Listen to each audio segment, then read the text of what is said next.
Hello everyone, my name is Dr. Deepak Dumadia and today we are going to learn about simple past tense. Simple past tense, સાદું ભૂતકાળ.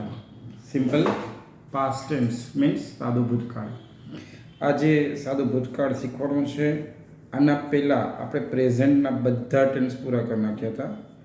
પ્રેઝન્ટના બધા tense એટલે simple present, present continuous, present perfect, present perfect continue આ બધા cover કરી નાખ્યા હતા. હવે સિમ્પલ પાસ્ટ જે છે એ બહુ મહત્ત્વનો અને બહુ અગત્યનો ટેન્સ છે. સિમ્પલ પાસ્ટ ઉપર આપણે ફોકસ કરીએ અને ગુજરાતી અને ઇંગ્લિશ બંનેમાં મેં રૂલ્સ લખ્યા છે. બંનેમાં આપણે 3 એક્ઝામ્પલ આપવાના છે. પણ હંમેશા જે હું બહુ કોમન વસ્તુ કહેતો આવ્યો છું એ ફરી કહું છું કે એક તો આજે અહીંયા ઠંડી બહુ છે. આ એક રૂમમાં તો વધારે છે તો થોડુંક ભેજમાં તકલીફ છે. ઓકે, તો સિમ્પલ પાસ્ટ વપરાય છે ક્યાં? તો જે ક્રિયા પાસ્ટમાં એટલે કે ભૂતકાળમાં થઈ છે તે દર્શાવવા માટે સિમ્પલ પાસ્ટ ટેન્સ વપરાય છે. બીજી વાર બોલું છું, જે ક્રિયા ભૂતકાળમાં કરી હતી તે દર્શાવવા માટે સિમ્પલ પાસ્ટ ટેન્સ વપરાય છે. In English we can say the kind of action which completed in the past, it's called simple past. The kind of action which completed in the past, it's called simple past. પહેલા subject લખવાનું છે. એક minute, sorry to interrupt. પહેલા subject, પછી V2 એટલે કે verb 2 એટલે ભૂતકાળનું રૂપ. પહેલા સબ્જેક્ટ એટલે કર્તા, પછી V2 એટલે ભૂતકાળનું રૂપ, પછી ઓબ્જેક્ટ એટલે વસ્તુ અને અધર વર્ડ્સ એટલે અન્ય શબ્દો. એક ફોર્મ્યુલા છે, સબ્જેક્ટ V2 ઓબ્જેક્ટ અધર વર્ડ્સ. આ ફોર્મ્યુલા ઉપર સેન્ટેન્સ બનશે. ફોર એક્ઝામ્પલ હું એમ કહું કે જગદીશ ગઈકાલે રાજકોટ ગયો તો જગદીશ ગો ટુની બદલે વેન્ટ ટુ થઈ જશે, એ યાદ રાખજો. ને આમ બી સિમ્પલ પ્રેઝન્ટ કરીએ તો જગદીશ ગોઝ ટુ, પણ અત્યારે સિમ્પલ પાસ્ટ છે એટલે ગો ટુનું વેન્ટ ટુ કરવાનું છે. ગોનું જે પાસ્ટ ફોર્મ છે એ વેન્ટ છે. તો Jagdish went to Rajkot yesterday. Jagdish ગઈકાલે રાજકોટ ગયો તો. શું જગદીશ ગઈકાલે રાજકોટ ગયો હતો? તો ડીડ આગળ આવી જશે. શું આગળ આવી જશે? ડીડ. અને એક વસ્તુ બહુ જ સિમ્પલ વર્ડમાં કહું છું, ઇન્ટ્રોગેટિવ નેગેટિવ કરો સિમ્પલ પાસ્ટમાં તો ડીડ જ વપરાશે. ને ડીડ સાથે હંમેશા મૂળરૂપ આવે. જેમ આના પહેલાં સિમ્પલ પ્રેઝન્ટ આપણે જોયું હતું, તો સિમ્પલ પ્રેઝન્ટમાં કેવું હતું? ડુ ડઝ લગાડવાનું અને ઇન્ટ્રોગેટિવ નેગેટિવ કરવાનું. અને આમાં જે છે એ ડીડ વાપરવાનું છે. ડીડ સાથે મૂળરૂપ આવે. એક જ મિનિટ, એરોપ્લેન મોડમાં પાછું મૂકી દઈ તો શું છે, કોઈનો વચ્ચે કોલ ના આવે અને આપણો વિડીયો બી ડિસ્ટર્બ ના થાય.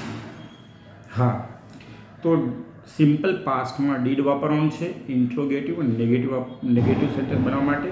અને ડીડ વાપરો એટલે મૂળરૂપ આવી જાય. મૂળરૂપ એટલે V1 આવી જાય. અને ચલો આ જ સેન્ટેન્સ છે કે શું જગદીશ ગઈકાલે રાજકોટ ગયો હતો? તો did Jagdish go to Rajkot yesterday? Did Jagdish go to Rajkot yesterday? Question mark. આ ઇન્ટ્રોગેટિવ થઈ ગયું. ફરી વાર, ડીડમાં પહેલો અક્ષર હંમેશા કેપિટલ. જગદીશ નામ છે એટલે J કેપિટલ. રાજકોટ એ સિટીનું નામ છે તો R capital. Did Jagdish go to Rajkot yesterday? Question mark. ચલો નહોતો ગયો તો Jagdish did not go to Rajkot yesterday. બીજું એક્ઝામ્પલ લઈ, બરાબર છે કે શિવમે બદલે ધર્મેશ લખીએ. તો ધર્મેશે 6 મહિના પહેલાં એક એક્ટિવા ખરીદ્યું. તો ધર્મેશ બાય એટલે ખરીદવું, તો બાય બોટ. તો આપણે V2 વાપરવાનું છે. તો Dharmesh bought an Activa before 6 months. Dharmesh bought an Activa before 6 months. Interrogative કરીએ તો ડીડ આગળ આવી જશે. ડીડ ધર્મેશ, પછી બોટનું બાય થઈ જશે કારણ કે ડીડ સાથે મૂળરૂપ આવે છે. તો did Dharmesh buy an Activa before 6 months question mark. Negative sentence બનાવવો હોય તો Dharmesh did not buy an Activa before 6 months. બીજી વાર બોલું છું negative sentence. Dharmesh did not buy an Activa before 6 months. ચલો હવે લાસ્ટ એક એક્ઝામ્પલ લઈ. બરાબર છે. હું એમ કહું ધ્યાની અને આરવીએ તેના માતા પિતાને ગયા રવિવારે પત્ર લખ્યો તો ધ્યાની અને આરવી. તો Dhyani and Aarvi wrote a letter to their parents last Sunday. Dhyani અને આરવી બે નામ છે એટલે ધેર આવ્યું. એક નામ હોત તો હર આવત. બે નામ છે એટલે ધ્યેયમાં ગણતરી થાય અને ધ્યેયમાં ગણતરી થાય છે એટલે ધેર આવે.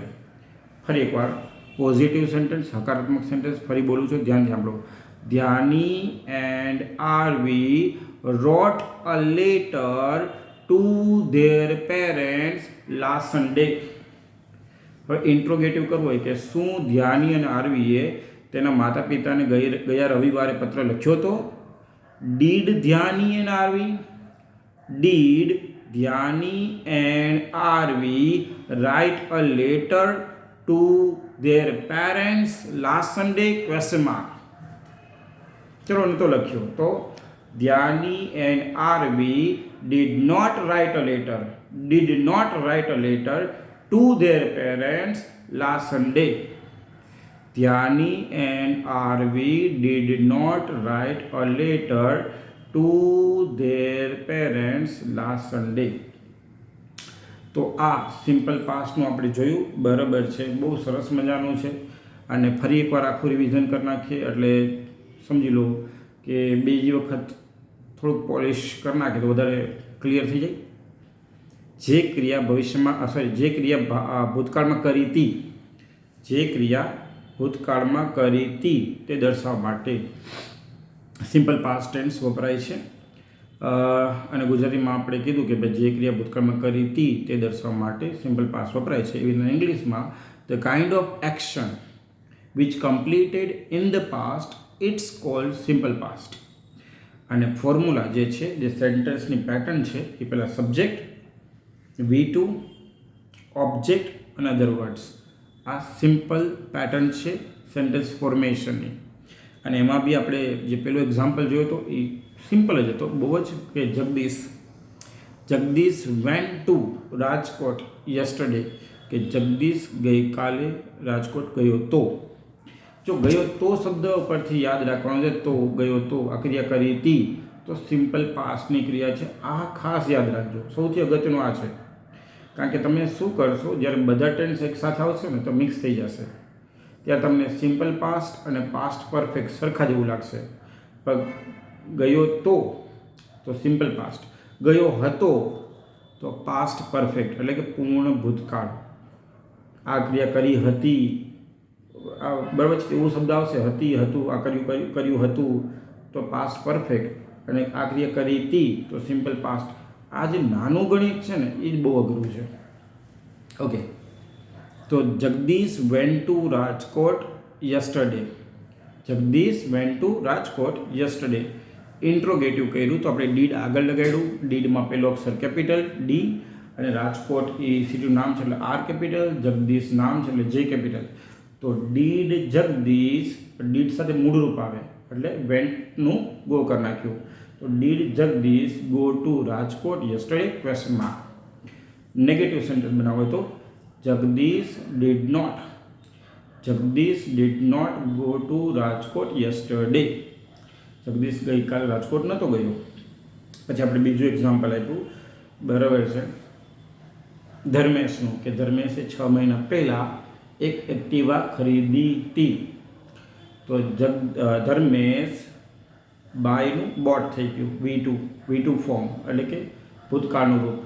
તો Dharmesh bought an Activa before 6 months, કે ધર્મેશે 6 મહિના પહેલાં એક એક્ટિવા ખરીદ્યું હતું. શું ધર્મેશે 6 મહિના પહેલાં એક એક્ટિવા ખરીદ્યું હતું? તો did Dharmesh buy an Activa before 6 months? Question mark. નહોતું ખરીદ્યું. તો Dharmesh did not buy an Activa before 6 months. ચલો હવે લાસ્ટ એક્ઝામ્પલ મેં કીધું હતું ધ્યાની અને આરવીનું, કે ધ્યાની અને આરવીએ તેમના માતા પિતાને ગયા રવિવારે એક પત્ર લખ્યો. તો ધ્યાની એન્ડ આરવી જો રાઇટ એટલે લખવું, WRITE રાઇટ એટલે લખવું, તો એનું ભૂતકાળ રોટ થઈ જાય છે અને ભૂતકૃદંત રિટર્ન થઈ જાય છે. આપણે ભૂતકાળ વાપરવાનું છે એટલે કે V2 વાપરવાનું છે એટલે રોટ આવશે. Write, wrote, written. તો આપણે રોટ વાપરવાનું છે. તો Dhyani and Aarvi wrote a letter to their parents last Sunday.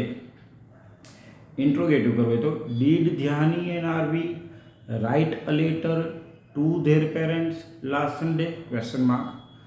ધ્યાની and Aarvi did not write a letter to their parents last Sunday. Okay, તો અહીંયા સિમ્પલ પાસ્ટનું પૂરું થઈ જાય છે. આગળ આપણે ડે 1 થી ડે 5 સુધી બેઝિક ઇંગ્લિશ શીખ્યું હતું. પછી પ્રેઝન્ટના બધા ટેન્સ કરી દીધા હતા. બરાબર છે.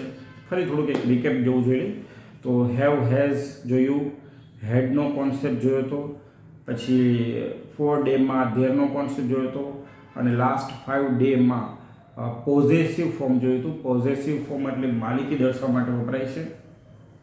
પછી સિમ્પલ પ્રેઝન્ટ જોયું. સિમ્પલ પ્રેઝન્ટમાં આપણે એ બી ખ્યાલ આવી ગયો કે રોજિંદી ક્રિયા સવારથી સાંજ જે બી ક્રિયા કરે છે એ સિમ્પલ પ્રેઝન્ટ ટેન્સમાં આવે, સાદા વર્તમાન કાળમાં આવે. અને જે ક્રિયા ચાલી રહી છે અત્યારે એ પ્રેઝન્ટ કન્ટિન્યુઅસ એટલે કે ચાલુ વર્તમાન કાળમાં આવે. થોડા સમય પહેલાં જ કોઈ ક્રિયા પૂરી થઈ છે તે દર્શાવી હોય તો પ્રેઝન્ટ પરફેક્ટ ટેન્સમાં આવે, પૂર્ણ વર્તમાન કાળમાં આવે. અને હા, પ્રેઝન્ટ પરફેક્ટ કન્ટિન્યુ ચાલુ પૂર્ણ વર્તમાન કાળ એ ક્યારે વાપરવાની છે? તો જે ક્રિયા ભૂતકાળમાં શરૂ કરી હતી અને હજી બી શરૂ જ છે, હજી બી વર્તમાનમાં કન્ટિન્યુ છે, તેના માટે પ્રેઝન્ટ પરફેક્ટ કન્ટિન્યુ ટેન્સ ચાલુ પૂર્ણ વર્તમાન કાળ વપરાય છે. ચાલુ પૂર્ણ વર્તમાન કાળ એટલે કે પ્રેઝન્ટ પરફેક્ટ કન્ટિન્યુ ટેન્સ. એમાં આપણે have been, has been plus ING જોયું હતું. અને મેં એ બી ચોખવટ કરી હતી કે કન્ટિન્યુ ટેન્સ જેટલા બી છે એમાં કમ્પલસરી ING આવશે. પછી પરફેક્ટ ટેન્સ જેટલા બી છે એમાં V3 આવશે.